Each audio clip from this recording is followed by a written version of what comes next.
The Toronto Raptors were already facing a difficult contract situation in the offseason as it comes to their free agents. With Fred VanVleet and Trent Jr.'s contracts set to expire, the situation became even more difficult with the acquisition of Jakob Poeltl at the trade deadline, who was also set to become a free agent. So in today's video, we're going to be discussing the Raptors' plan to either keep all three of these guys or ensure none of them walk for free in the offseason. Let's get into it.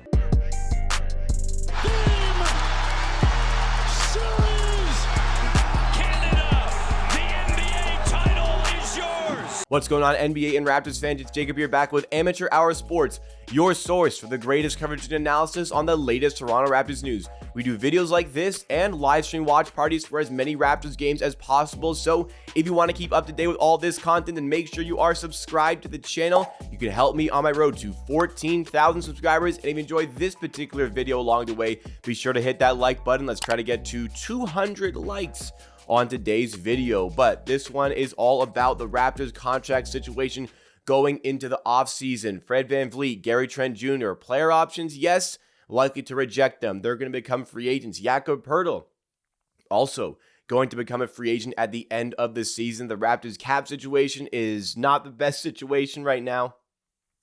Where can the Raptors go in order to make sure we don't lose any of these players for free? Is it possible for the Raptors to make sure they keep all three of these players on the roster going forward? Because the Raptors were in a difficult situation as it comes to these contracts, yes, but the situation as it comes to the roster might be even worse. Yes, the acquisition of Jakob Poeltl at the trade deadline definitely strengthened this team, but it still is a relatively thin team as it comes to its depth. I mean, it's still missing a backup point guard. It's still missing overall shooting around the team. And I just think that the latter depth in the rotation just needs a little bit of extra work. Once you get to like the 8th or 9th man here, don't have a ton of faith in Malachi Flynn, don't have a ton of faith in Juancho Hernangomez, but they're getting consistent minutes with this team just for the simple fact that, well, we don't have anybody else who can take those minutes. So it's a difficult situation for the Raptors. It's a very thin team. It's in need of depth. So losing one of these key players for free would be an absolute disaster situation. Now, there is, of course, the situation where, yes, all three of these players are free agents. There is a possibility in the multiverse of realities here, let's call it, where the Raptors can lose all three for absolutely nothing. But I would say that is the least likely scenario here.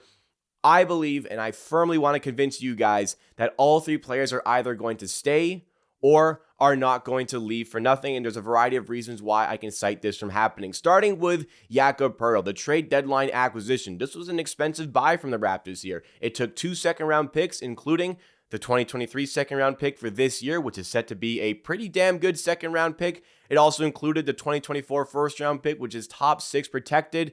And until that conveys, we cannot trade that pick, the 2025 pick, or the 2026 pick. So it put us in a little bit of a difficult spot as it comes to trading. The Raptors really wanted to bring in Jakob Poeltl to this team. They definitely wanted him for the rest of this season, but there had to have been some comfortability with the front office in trending towards the bottom, trending towards better odds in the draft lottery. If it didn't work out for this season, they would have accepted that, but there had to have been another motivational tool from Masai Ujiri in order to shell out all of this to acquire Jakob Poeltl at the trade deadline. And probably the biggest reason for that, well, a little bit of it was getting off of that Khem Bird's contract, which lightens the load of the salaries paid at the end of the season and then the offseason. But a big part of this acquisition was the Raptors just secured Jakob Poeltl's bird rights. And what the bird rights do, it allows you to go over the salary cap to a certain degree in order to keep a player on your team. The point of the bird rights rule, named after Larry Bird, it's to incentivize players staying with their current team. So it's a little bit of a motivational tool for the team that has the player to keep him in free agency, just to add that tool for the team. And also the motivational tool for the player, knowing that they're likely going to get a little bit of extra money by staying with their team, knowing that the bird rights are there and the team would rather pay that person a little bit extra than have to fight to find a replacement for cheaper, because those bird rights won't exist for that cheaper player. And just finding a brand new player, as the Raptors have proven since they won their championship in 2019, that can be a very difficult task here. So Jakob Poeltl, he even spoke about this in his press conference when he was traded to the Raptors. There's an understanding here that the Raptors didn't just trade for him for the rest of the season. They want to work on a more long-term deal. And at 27 years old, I'd be happy if the Raptors were to give it to him. And I think there is a certain amount of mutual want for that to happen. Jakob Poeltl definitely seems like he wants to return here. And I would be just absolutely shocked if discussions weren't in place already make sure that happens, or else why would the Raptors put in such a risk in trading for the player? There has to be some sort of, maybe not quite even a handshake agreement, but some sort of discussion in place to make sure Poeltl does remain with this team. I'm not concerned about him staying with this team long term. The bigger concerns come to the other players in Gary Trent Jr. and Fred VanVleet. As I mentioned, they do have player options in the season. Just don't even worry about those. Gary Trent's not taking that $18 million. Fred VanVleet is not taking that, around $22 million. They are going to get more for long-term deals in the offseason, whether or not it is the Raptors that are going to give it to them. Fred VanVleet is the one where fans are very much concerned here. So let's go into him first of all. Fred VanVleet had a rough start to the season, 100%. He had a rough start to the season. But for 2 months straight now, he has been operating quite near his best, quite near the level that got him into an NBA All-Star team last season. He has been playing very, very well, and the acquisition of Poeltl, I think, is only going to strengthen his game, especially as a playmaker. Not just for the fact that in our most recent game against Orlando Magic, he got 15 assists. Like, that was obviously very impressive, and it's a testament to how much the playmaking has been a factor for the Raptors in the last 2 months. Like, he's been great. And the people that disagree with that are just trying to hold on to their vendetta against this guy from the start of the season, or a long-held vendetta from the way that he plays. Fred VanVleet is a great player. He's been playing like a great player. And you know what? He is a very important part of this Raptors team. He takes on a big load of the ball handling for the Raptors on offense. And though Scotty Barnes, good ball handler, good playmaker, he's just not quite ready for that spot there. Fred VanVleet is an essential part of this team. And I feel a lot of the criticism to Fred VanVleet's shooting, yes, some of the shot IQ definitely is bad. Some of it, though, like the Raptors, when the shot clock's winding down, or, the game clock's winding down, it's very likely that the bailout possession goes to Fred VanVleet to create something out of nothing. And usually, yes, nothing does come of the shot here, but I just think people are too focused on the negatives, not as much focused on the positives for Fred. Regardless, he's going to command a lot of money in the offseason. This is a player, again, who's a little bit in the ascendancy here, knowing that the point guard market across the league isn't really a great pool of players. So Fred VanVleet is going to command quite a bit of money here for a variety of factors. Number one, his talent. Number two, the difficulty in finding a replacement. Number three, again, we'll cite the bird rights of this situation where the Raptors knowingly are going into the offseason here, where if Fred VanVleet walks, who the hell are they going to replace him with? It's not just as easy as signing a guy. You have to actually get that guy to agree to come back to your team, or you have to find a trade scenario for things to work out. And we've had so many problems and troubles finding a backup point guard. It's going to be even more difficult to find a starting point guard. So the re-signing of Fred VanVleet is quite vital for this team. And again, that's just an asset that you cannot lose for free. Fred VanVleet will know all of these things. He will use this as a bargaining chip. His agency, Clutch Sports, will use this as a bargaining chip as it comes to the free agent talks, knowing that you've got the bird rights for this player. You can afford to pay him a little bit extra. If you don't, and he walks for free, you're not going to be able to replace him. But the replacement can come in a different fashion. I would expect the Raptors do give him that contract, and I want Raptors fans to get prepared for this situation, because if Fred VanVleet makes less than $30 million a year for the Raptors, and he signs that deal for 3 or 4 years, that is a win for this team. That is just his market value. That is what he's going to get. Start preparing yourselves. If he gets less than 30, that is a win for the Raptors. I would suggest he's getting in the low 30s in terms of millions of dollars a year. That's just a reality you're going to have to accept for all the things that I've outlined here. If the Raptors don't want to pay that, there's other avenues where you can make this work. Other teams like the Phoenix Suns have shown a bit of interest. The Los Angeles Clippers and even the Orlando Magic have shown a little bit of interest. But what's going to be key for the Raptors here is, once again, the bird rights. And it's not just for the Raptors keeping the player. Other teams trading for him, like the Magic, who are likely only going to have around $20 million in cap space end of the season, or for Phoenix Suns already in the tax, or for the Clippers already in the tax.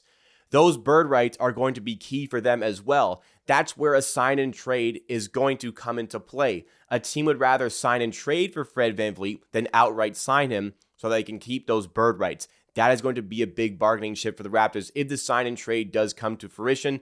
That is why I cannot see Fred VanVleet walking away for free. My expectation is he does remain with the team. However, if it comes to a sign and trade, the Raptors can recoup some of the assets for the player and you don't lose him for nothing. And that brings us to Trent Jr., where we're in a bit of a similar situation. His contract's going to be more affordable.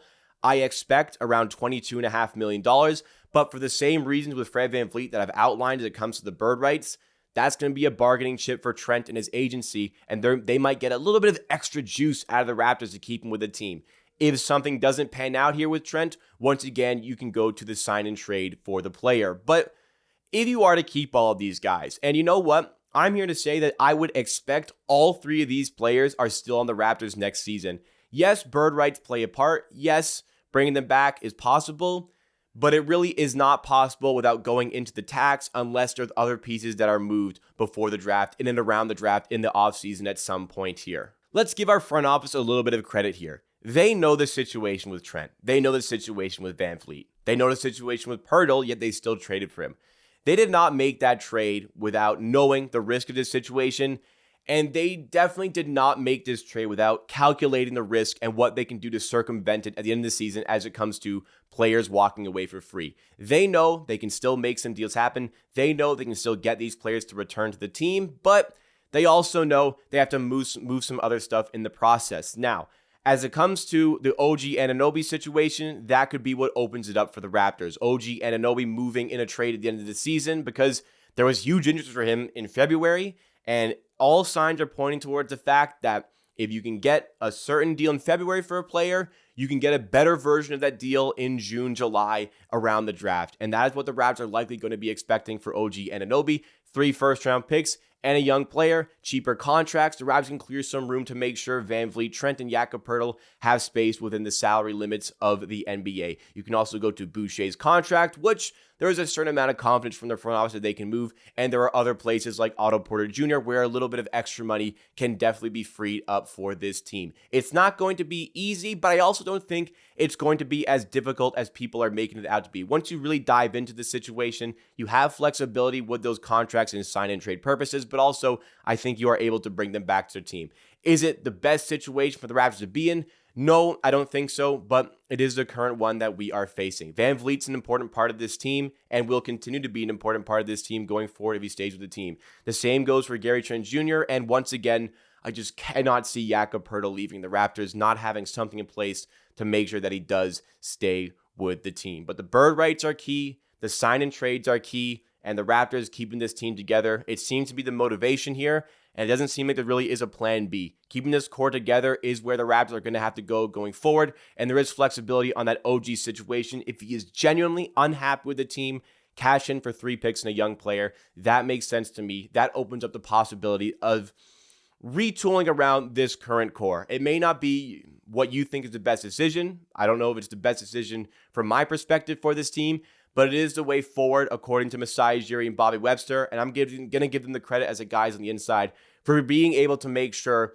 this is not a disaster offseason. Big offseason ahead. It comes with bringing some players back, moving on from some other players, and also bringing in some new assets to further strengthen this team, because without that 2024 first-round pick, this team needs to be competitive for next season. All right, guys, what did you think of this video? What did you think of everything I laid out? Do you agree? Do you disagree? Let me know your thoughts and opinions in the comments down below. That is it for me. Please make sure you drop a like on this video if you did enjoy, and make sure you're subscribed to Amateur Hour Sports for more videos and content just like this.